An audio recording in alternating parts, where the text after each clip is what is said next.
का न्यूज 18 मध्य प्रदेश छत्तीसगढ़ पर स्वागत है आप सभी का। मैं हूं आशीष त्रिपाठी आपके साथ और आप देख रहे हैं हमार छत्तीसगढ़। नमस्कार, मैं हूं आपके साथ अंशिका पाठक। शुरुआत करते हैं बुलेटिन की। जशपुर से आ रही बड़ी खबर के साथ। स्कूल जा रही नाबालिग छात्रा का अपहरण हुआ है। स्कूल से आधा किलोमीटर दूर अपहरण हुआ है। कार सवार बदमाशों ने अपहरण किया है। दरअसल ये छात्रा कक्षा 11वीं में पढ़ने वाली छात्रा बताई जा रही है। परिजन और स्कूल के स्टाफ शिकायत करने के लिए थाने पहुंचे। सिटी कोतवाली का ये पूरा मामला बताया जा रहा है। बेहद गंभीर अंशिका ये पूरा मामला, जिसमें स्कूल से जा रही छात्रा को स्कूल के पास से ही उठा लिया गया। स्कूल से करीब आधा किलोमीटर दूर पर यह अपहरण की वारदात को अंजाम दिया गया, जिसमें 11वीं कक्षा में पढ़ने वाली छात्रा को कुछ कार सवार बदमाश उठाकर ले गए। बताया जा रहा है कि कार से एक व्यक्ति बाहर निकला और उसी ने छात्रा को जबरन कार के अंदर बिठाया और उसे अपने साथ ले गया। सिटी कोतवाली थाना क्षेत्र का यह पूरा मामला। नाबालिग छात्रा के अपहरण की ये पूरी वारदात लगातार चिंता का विषय बनी हुई है। स्कूल के आसपास सुरक्षा को लेकर भी सवाल उठ रहे हैं। हालांकि स्कूल प्रबंधन और माता पिता अभिभावकों की तरफ से सिटी कोतवाली में ये पूरा प्रकरण बताया गया, इसकी शिकायत दर्ज कराई है। अब पुलिस इस पूरे मामले में क्या कुछ कार्रवाई कर रही है, ये देखने का विषय होगा। हालांकि किडनैपर के मंशा को भी जानना जरूरी है कि आखिर किस मंशा से किडनैपिंग की गई है। हालांकि 11वीं क्लास में छात्रा पढ़ती थी। क्या कोई पुरानी बातें हैं जिसको लेकर इस वारदात को अंजाम दी गई है? ऐसे कई सवाल खड़े होते हैं जिनके जवाब बाकी हैं। आज सुबह जो है लोखंडी चौकी लोदाम थाना जशपुर क्षेत्र में एक स्कूल जा रही नाबालिग बच्ची के अपहरण की रिपोर्ट आई है, जिसमें पुलिस के द्वारा जो है संबंधित घटनास्थल में आसपास के लोगों से और स्कूल के और स्टाफ सबसे पूछताछ की जा रही है और जानकारी इकट्ठा की जा रही है। साथ ही जो है सरहदी थानों को सूचना दी गई है और नाकाबंदी करके चेकिंग।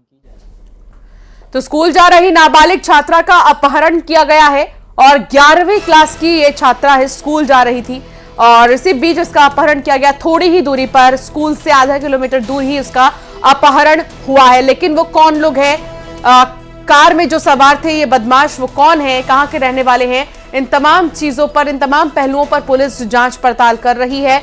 परिवार वाले हालांकि परेशान भी बहुत ज्यादा हैं। परिवार वालों का यही कहना है कि जल्द से जल्द इस मामले का खुलासा हो, क्योंकि नाबालिग है और 11वीं में पढ़ती है ये छात्रा। क्यों हुआ इसका अपहरण, अपने आप में बड़ा सवाल। और पुलिस का दावा जल्द पूरा हो ये उम्मीद की जा सकती है। जैसा कि पुलिस कह रही है कि जल्द से जल्द अपहरणकर्ताओं को पकड़ लिया जाएगा और सुरक्षित इस नाबालिग छात्रा को भी रिकवर किया जाएगा। दीपक सिंह संवाददाता साथ जुड़ गए हैं ज्यादा जानकारी के साथ। दीपक, क्या ये पता चल पाया है कि वो कार किसकी थी, कौन लोग उसमें सवार थे?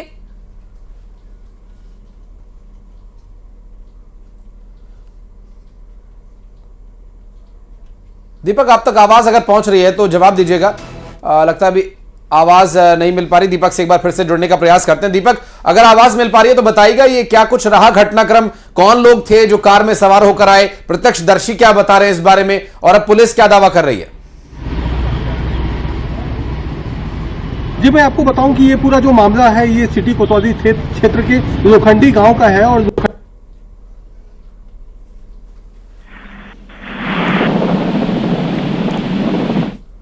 जी लगता है संपर्क टूट गया किसी वजह से और फिर से प्रयास करेंगे उनसे बात करने का। बहुत बहुत शुक्रिया दीपक आपका हमारे साथ जुड़कर प्रयास करने के लिए। दिल्ली से बड़ी खबर आ रही है। सोनिया गांधी की भूपेश बघेल के साथ बैठक होगी और 10 जनपद पर यह बैठक हुई है। दरअसल दिल्ली में हुई इस बैठक के बारे में जो डिटेल मिल रही है, बताया जा रहा है कि काउंटिंग से पहले सोनिया गांधी ने मीटिंग की है और दिल्ली से बड़ी खबर, सोनिया गांधी की भूपेश बघेल के साथ बैठक हुई और इस बैठक में चर्चा हुई है 3 तारीख को लेकर। अंशिका, 3 तारीख बहुत ही महत्वपूर्ण तिथि है और जिस तरह से तैयारियां चल रही हैं न सिर्फ मध्य प्रदेश, तेलंगाना और राजस्थान समेत अन्य राज्यों में, बल्कि छत्तीसगढ़ भी बहुत इंपॉर्टेंट रहेगा कांग्रेस के लिए। बिल्कुल, और 3 दिसंबर जिस दिन रिजल्ट आएंगे और इसका इंतजार बेसब्री से हर कोई कर रहा है। सबसे बड़ी बात यह कि अब सोनिया गांधी से भूपेश बघेल की बात क्या हुई इस मीटिंग में, यह जानना जरूरी है। क्योंकि वैसे भी सरगर्मियां तेज है छत्तीसगढ़ में। मुख्यमंत्री पद को लेकर भी कई ऐसी खबरें सामने आ चुकी हैं, तो कई ऐसे टॉपिक से, कई ऐसे मुद्दे हैं जिन पर बात हुई होगी। 10 जनपद पर दोनों की बैठक हुई। आज भूपेश बघेल और सोनिया गांधी ने मुलाकात की और कई महत्वपूर्ण मुद्दों पर चर्चा की है। आश्वस्त है कांग्रेस पार्टी कि सरकार तो बनेगी कांग्रेस की, लेकिन अभी इस पूरे मामले को लेकर आश्वासन नहीं मिल पा रहा है उन नेताओं को कि आखिर मुख्यमंत्री कौन बनेगा। अशरफ हमारे साथ जुड़ गए। अशरफ भाई, बहुत स्वागत है। लेकिन अभी की जो स्थितियां बन रही हैं उन्हें देखते हुए कहा जा सकता है कि ये जो चर्चा होगी क्या मुख्यमंत्री के पद को लेकर होगी, क्योंकि कांग्रेस आश्वस्त नजर आ रही कि सरकार तो कांग्रेस की बनेगी। बिल्कुल, देखिए सरकार पूरी तरह से आश्वस्त है और कांग्रेस भी कि हम वापस सत्ता में लौट रहे हैं। आज जो सोनिया गांधी से मुख्यमंत्री की मुलाकात हुई है तो उसमें मुख्यमंत्री ने विस्तार से उन्हें पूरे चुनाव की रिपोर्ट दी है, एक तरह से कि कैसे हमारे ऊपर जो विपक्ष है यानी भाजपा ने आरोप लगाए और हमने किस तरह से उनका जवाब दिया। खासकर जो मुद्दा था महादेव ऐप का, उसको लेकर भी उन्होंने पूरी स्थिति साफ की है कि कैसे आरोप लगाए और हमारी क्या स्थिति, हमने क्या कार्रवाई की। तो पूरी उन्होंने विस्तार से एक एक आरोपों को जो भाजपा ने आरोप लगाए थे और कांग्रेस ने कैसे उनका जवाब दिया, वो पूरी विस्तार से चुनाव को लेकर उन्होंने रिपोर्ट दी। और अंतिम दिन तक के मतदान जो प्रचार किया वो कैसा रहा और मतदान के दिन क्या स्थिति रही, लोगों का क्या मनोभाव था, वो किस तरह से सरकार को यानी कांग्रेस को लेकर उनके बारे में क्या स्थिति है, कितना उत्साहित है, तमाम पहलुओं पर चर्चा की और पूरी एक रिपोर्ट दी। और इसके बाद फिर वो कुछ देर बाद कांग्रेस के संचार प्रमुख जो हैं जयराम रमेश और सांसद भी हैं, उनसे भी मुलाकात हुई। और इस वक्त मुख्यमंत्री की मुलाकात कांग्रेस के अध्यक्ष मल्लिकार्जुन खड़गे से हो रही है। चुनाव के बाद ये पहली मुलाकात है। यहां दिल्ली आए हैं तो तमाम जो बड़े नेता हैं उनको कि चुनाव हमने कितनी मजबूती से लड़ा, किन मुद्दों के आधार पर लगा, जो आरोप लगाए वो क्या है, उसको पूरी रणनीति का जो है वो यहां पर रिपोर्ट दी जा रही, चाहे वो चुनाव का पूरा लेखा जोखा एक तरीके से कि क्या कुछ किया गया, किस तरीके से प्रचार किया गया, कहां पर गए और क्या स्ट्रेटेजी रही है, तमाम चीजें बताते हुए सोनिया गांधी को भूपेश बघेल जानकारी मिल रही है। बहुत शुक्रिया अशरफ जानकारी साझा करने के लिए। और एक अपडेट आपको दे देते हैं, सोनिया गांधी से मुलाकात के बाद अब मल्लिकार्जुन खड़गे से मिलने भूपेश बघेल गए। चलिए बढ़ते हैं आगे। और अब अगली खबर छत्तीसगढ़ बीजेपी प्रदेश प्रभारी ओम माथुर से जुड़ी। दरअसल प्रदेश में बीजेपी को बहुमत मिलने का वो दावा कर रहे हैं और ये दावा उन्होंने सोशल मीडिया पर किया। आपको बता दें कि माथुर ने ट्वीट में दावा किया है कि हम राजनीतिक पंडितों को चौंकाने वाले हैं। राजस्थान के साथ ही छत्तीसगढ़ में भी हमारी सरकार बनने जा रही है। 3 दिसंबर को बीजेपी की जीत होगी। और micro blogging site social media पर उन्होंने ये अपने पोस्ट के माध्यम से दावा किया है। 3 दिसंबर को परिणाम आएंगे, बीजेपी की जीत लाएंगे, इस तरह से एक पोस्ट में उन्होंने दावा किया। छत्तीसगढ़ में राजनीतिक पंडितों को चौंकाने का दावा भी अंशिका वो कर रहे हैं। और ओम माथुर भारतीय जनता पार्टी के प्रदेश प्रभारी हैं। इन चुनावों में काफी भागदौड़ उनकी दिल्ली से छत्तीसगढ़ तक हुई है और उनका ये कहना है कि हमने ग्राउंड पर रहकर स्थिति को जाना है, लोगों के बीच हम रहे हैं, ऐसे में हमें बहुत अच्छे से हम आश्वस्त हैं हम इस बात को लेकर कि अब कई राजनीतिक पंडितों को इस बार हम चौंकाने वाले। राजस्थान में भी भारतीय जनता पार्टी का शानदार प्रदर्शन रहा, ऐसा उन्होंने दावा किया एक पोस्ट के माध्यम से। राजस्थान में भारतीय जनता पार्टी शानदार बहुमत से सरकार बनाने जा रही है। छत्तीसगढ़ में भी हम राजनीतिक पंडितों को चौंकाने वाले हैं। ये वो पोस्ट जो कि उन्होंने माइक्रो ब्लॉगिंग साइट एक्स पर डाला और दावा किया जीत का। तो रायपुर में राजनीतिक सरगर्मियां तेज हो गई हैं। 2 दिसंबर को ओम माथुर और नितिन नवीन आएंगे। चुनाव परिणाम से पहले संगठन की बैठक लेंगे, वॉर रूम में बैठकर पल पल का चुनावी अपडेट लेंगे। दरअसल 3 तारीख को आने वाले चुनाव परिणाम, इसके लिए भारतीय जनता पार्टी ने जीत के दावे के बीच अब रणनीति बनाना भी शुरू कर दिया है। ऐसे में बड़े नेताओं का इस तरह से मिलना स्वाभाविक है और अभी की स्थिति को लेकर आगे जो 3 तारीख है, अभी कितना समय बदलेगा, कितना परिवर्तन होगा, चूंकि उत्साह और यहाँ जोश तो सभी नेताओं में है, लेकिन ये जोश आगे बरकरार रहेगा या नहीं रहेगा, ये चुनाव परिणाम तय करेंगे। 3 तारीख को आने वाले परिणाम इस बात की ओर पूरी तरह से तस्दीक कर देंगे कि ये चुनाव में जो जनादेश आएगा वो किसके पक्ष में जाएगा। भारतीय जनता पार्टी भी दावा कर रही है सरकार बनाएगी भारतीय जनता पार्टी। आकाश शुक्ला हमारे साथ जुड़ गए, उनसे बात करेंगे। आकाश, ओम माथुर लगातार दावे कर रहे हैं, पोस्ट कर रहे हैं और अब कई नेताओं से मुलाकात का भी उनका कार्यक्रम शेड्यूल तय हुआ है, क्या कुछ जानकारी मिल पा रही है? जी बिल्कुल, देखिए ओम माथुर ने आज ट्वीट किया है और साफ कहा है, दावा किया है कि आने वाले समय में हम अभी जो परिणाम आने वाले हैं छत्तीसगढ़ में, उसमें छत्तीसगढ़ में सरकार बना रहे हैं, इसके लिए वो आश्वस्त नजर आ रहे हैं, बड़े नेता भी आश्वस्त नजर आ रहे हैं। इसका एक कारण समझिए कि सोशल मीडिया में लगातार जो मैसेज आ रहे हैं उनका आकलन इन्होंने बीजेपी ने किया है, साथ ही जमीनी स्तर पर जो मैसेज आ रहे हैं उनको भी खंगाला है। तो ऐसे में बड़े नेता लगातार आश्वस्त दिख रहे हैं और दावा कर रहे हैं सरकार बनाने का। अभी तक बीजेपी की समीक्षा बैठक चुनाव को लेकर नहीं आई है। केंद्रीय संगठन नेतृत्व ने पहले ही विधानसभावार जो समीक्षा रिपोर्ट है वो बनाकर भेजने की बात की थी, जिसे सभी विधानसभा लगातार भेज रहे हैं। ओम माथुर और नितिन नवीन जो है परिणाम के एक दिन पहले 2 को रायपुर आएंगे, छत्तीसगढ़ आएंगे और यहां पर शाम को वो संगठन से जुड़े नेताओं की बैठक लेंगे। इसके बाद वार रूम में जो 3 तारीख को परिणाम आने वाले हैं उनकी पल पल की वो अपडेट लेंगे। ऐसे में ये पूरा एक संगठन का भी कार्यक्रम चल रहा है। चुनाव को जीत को लेकर भी जो आश्वस्त दिख रहा है उसकी भी तैयारी 3 तारीख को लेकर भाजपा लगातार कर रही है। जी बहुत शुक्रिया आकाश जानकारी साझा करने के लिए। छत्तीसगढ़ के मुख्यमंत्री भूपेश बघेल ने जयराम रमेश से मुलाकात की। दरअसल कांग्रेस संचार विभाग के प्रभारी के आवास पर यह मुलाकात हुई और चुनाव समेत कई अन्य मुद्दों पर भी यहां चर्चा की गई है। भूपेश बघेल की जयराम रमेश से इस मुलाकात में संचार विभाग के प्रभारी के आवास पर क्या कुछ चर्चा हुई वो भी आपको बताएंगे। दरअसल अभी तक चुनाव समेत जो कई रणनीतियां कांग्रेस पार्टी की तरफ से चली जा रही हैं, बनाई जा रही है, उस पर भी बातचीत यहां पर जयराम रमेश से मुलाकात के दौरान हुई बताई जा रही है। चुनाव समेत कई मुद्दे इसमें बताए जा रहे हैं। हालांकि जुड़ाव सारा घुमा फिरा करके चुनाव के साथ ही है।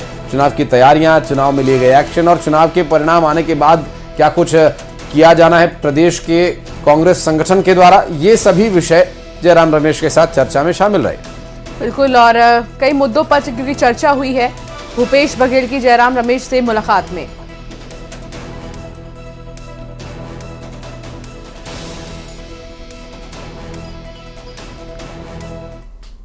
और बढ़ते आगे रुक करेंगे कुछ अन्य खबरों का। रायपुर से इस बीच एक बड़ी खबर आ रही है, जहां छात्र पर चाकू से हमला किया। 4 लोगों ने मिलकर छात्र पर चाकू से हमला किया है। दरअसल कोचिंग से लौट रहा था नाबालिग छात्र, 11वीं में पढ़ता है पीड़ित छात्र।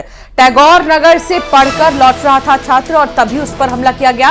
फरार आरोपियों की तलाश लगातार जारी है।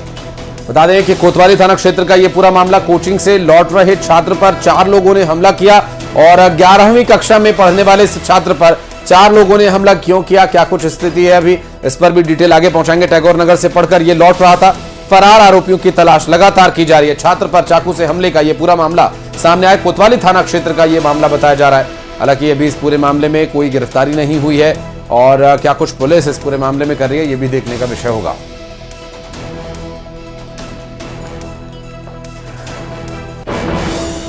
खबर बिलासपुर से, अतिक्रमण पर बुलडोजर चला है। अवैध प्लॉटिंग पर निगम का बुलडोजर चला। बिना टीएनसी अप्रूव्ड अवैध कॉलोनीज पर निगम का शिकंजा कसता नजर आ रहा है। शिकायत के बाद मोपका बहतराई क्षेत्र में निगम की टीम कार्रवाई करने पहुंची।